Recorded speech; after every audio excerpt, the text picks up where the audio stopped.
Captain Sarah Chan watched the stars through the viewport of a UES Defiance, her coffee growing cold in her hands. The bridge hummed with quiet efficiency as her crew monitored the patrol route along the outer rim of human space. It had been 3 months since the last pirate attack, and the shipping lanes were finally starting to feel safe again. Captain, we're picking up multiple contacts on long-range sensors, reported Lieutenant Commander Jake Morrison from the tactical station. His voice carried a note of concern that made Sarah set down her coffee and move to the command chair. Details, Jake. 12 ships, moving in formation. Configuration doesn't match any known human or allied vessels. Morrison's fingers danced across his console, pulling up tactical displays.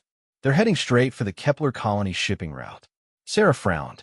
The Kepler colony was home to 2 million civilians, mostly families who had chosen the frontier life to escape the crowded core worlds. The colony's defense fleet consisted of 3 outdated patrol boats that wouldn't last 5 minutes against a serious threat. Any response to our hails? She asked. Nothing, ma'am. They're maintaining radio silence. The tactical display showed the unknown fleet's projected course. Sarah's blood ran cold as she realized their intention. The alien ships would intercept the weekly supply convoy to Kepler colony in less than 6 hours. Red alert, Sarah commanded. All hands to battle stations. Set course to intercept, maximum burn. The Defiance was a heavy cruiser, one of the newest ships in the human fleet. Her crew of 300 was among the best trained in space. But 12 unknown vessels with unknown capabilities made for long odds. As the ship accelerated toward the intercept point, Sarah studied everything they knew about the mysterious fleet. The ships were larger than anything in human space, with energy signatures that suggested advanced technology. Their formation was too precise to be pirates or raiders. Captain, called out Ensign Lopez from the communications station.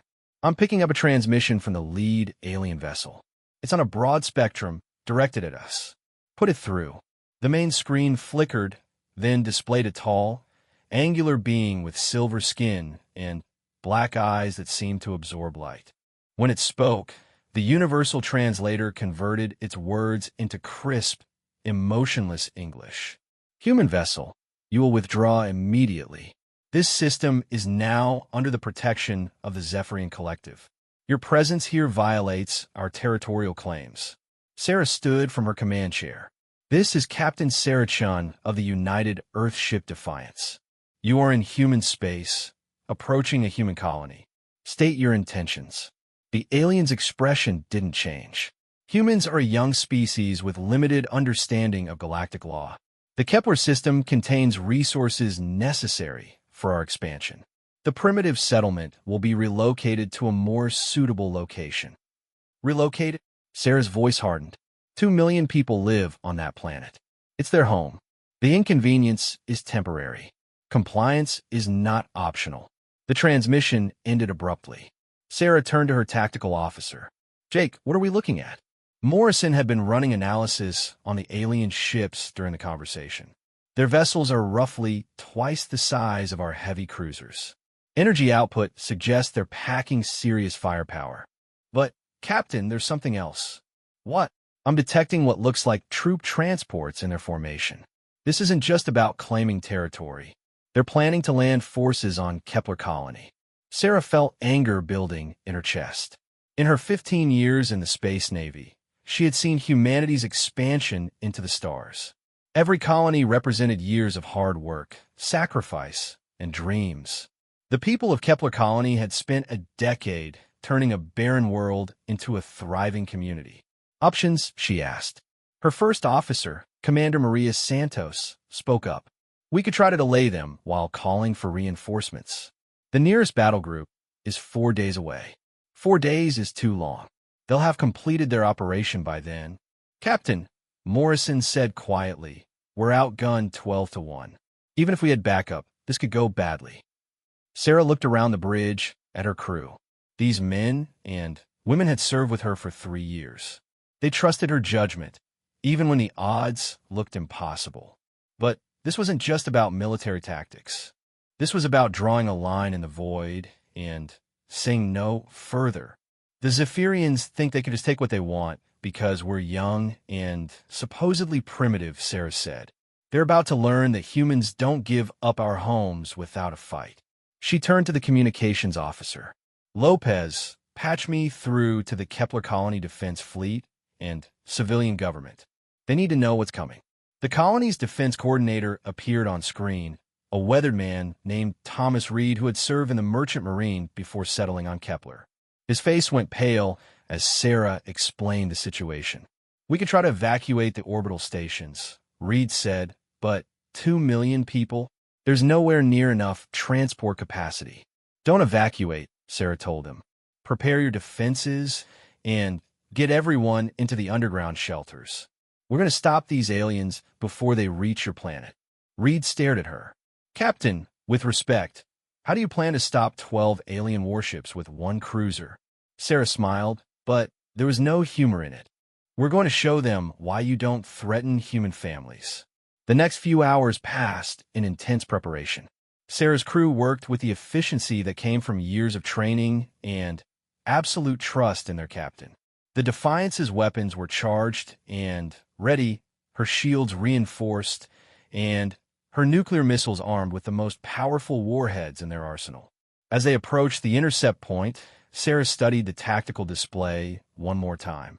The alien fleet maintained perfect formation, showing no signs of concern about the lone human ship moving to engage them. They probably think we're going to try to negotiate, Santos observed. Let them think that, Sarah replied. Jake, what's the status on our special surprise? Morrison grinned. The mining charges from the Kepler asteroid belt have been loaded into our cargo shuttle. Captain Martinez volunteered to pilot it. Sarah nodded. Captain Miguel Martinez was their shuttle bay chief, a veteran pilot who could fly anything with engines. The plan was dangerous, probably suicidal, but it might give them the edge they needed. Range to target, Sarah asked. 30,000 kilometers and closing. The aliens are maintaining course and speed. Open a channel. The silver-skinned alien appeared on screen again. Human captain, you have ignored our warning. Withdraw immediately or face the consequences. I have a counter-offer, Sarah said. Turn your ships around and leave human space. This is your only warning. The alien's black eyes seemed to glitter with amusement. You face the combined might of 12 collective warships with a single primitive vessel. Your species' reputation for foolishness appears to be accurate. You're about to find out what else we're known for. Sarah cut the transmission and turned to her crew. This is it, people. Today we send a message that will echo across the galaxy. Humanity protects its own, no matter the cost. The alien fleet began to spread out, moving into an attack formation that would allow them to bring maximum firepower to bear while surrounding the human ship. Their confidence was obvious in every maneuver. Range 15,000 kilometers, Morrison reported. They're charging weapons. Wait for it, Sarah said calmly. At 10,000 kilometers, the lead alien ship fired. The energy beam struck the Defiance's forward shields, causing the lights on the bridge to flicker. Sarah gripped her command chair as the ship shuddered under the impact. Shields at 80%, reported the engineering officer. Return fire. All weapons. The Defiance's missile tubes erupted in synchronized fury. Nuclear-tipped warheads streaked toward the alien formation, while the ship's railguns fired solid projectiles at a significant fraction of light speed. The aliens' defensive systems proved effective, intercepting most of the missiles and deflecting the railgun rounds. But humans had learned to fight dirty during their expansion into space. Martinez, you're clear for launch, Sarah announced. The cargo shuttle detached from the Defiance's belly and immediately accelerated toward the alien formation. To the aliens, it would look like a desperate escape attempt or perhaps a surrender mission. The alien ships continued their attack, focusing their fire on the Defiance. The human cruiser's shields flickered and sparked under the combined assault. Sarah felt the deck plating vibrate as secondary explosions echoed through the ship. Shields down to 40%, engineering reported. Hull breaches on decks 7 and 9. Hull position, Sarah ordered. All power to weapons. The Defiance fought like a cornered predator, her crew working with desperate efficiency to keep her guns firing. They scored several hits on the alien vessels, but their shields seemed nearly impenetrable. "Captain," Morrison called out, "Martinez is approaching the alien formation. 30 seconds to target."